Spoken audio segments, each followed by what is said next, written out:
عادي جدا يا جدعان، انا واحد عندي اهلاويه في الاكونت، يعني انا بحترمهم جدا، ولكن الطبيعي لما بيخسروا بنكشهم، ولما انا بخسر هم بيخشوا ينكشوني، والموضوع يعني في اطار الكوره وعادي جدا. بس بجد يعني عندي سؤال، وبجد حاجه بشوفها بجد بتعصبني قوي، وبصراحه مش قادر اسكت عليها يعني، وانا متعود ان في حاجات كده ما بقدرش اسكت عليها، فلازم اطلع اتكلم. يا جدعان بجد يعني هو ايه الزملكاويه اللي بيحزقوا على خساره الاهلي امبارح دول؟ يعني انا بصراحه مش فاهم ازاي زملكاوي قاعد عمال بتحزق ان الاهلي خسر. يا اخي ده انا ما بشوفكش لما الزمالك بيخسر بتعمل كده. اديني سبب كزملكاوي يخليك زعلان ان تريزيجيه لعب وحش، او ان المدرب عك في الخطه، او ان بن شرقي ما بيلعبش اساسي. انت مالك يا عم؟ يعني عادي عندك حريه الراي ان انت تطلع تقول رايك في الماتش وكل حاجه، بس ليه الحزن باين على وشك؟ يعني انت ليه الحزن باين على وشك؟ مش قادر بصراحه افهم، يعني مش قادر افهم ايه الفكره من ان انت تبقى بعد الماتش وانت لابس تيشيرت الزمالك وطالع قاعد عمال تحزق عشان الاهلي خسر.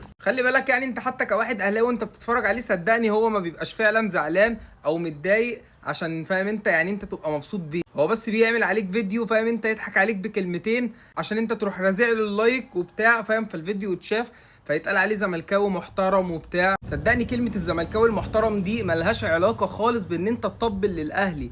انت كلمة زملكاوي محترم دي تاخدها لما ما تغلطش في الاهلاوية، او ما يطلعش منك لفظ وتقول رأيك بكل احترام، مش انك تطبل للاهلي. مفيش زملكاوي هيزعل على خسارة الاهلي ايا كان مين، ومفيش اهلاوي هيزعل على خساره الزمالك ايا كان مين. بجد انا بقرف، والله العظيم بقرف من الناس دي، سواء كانوا زملكاويه او اهلاويه. بصراحه ريحتكم وحشه قوي.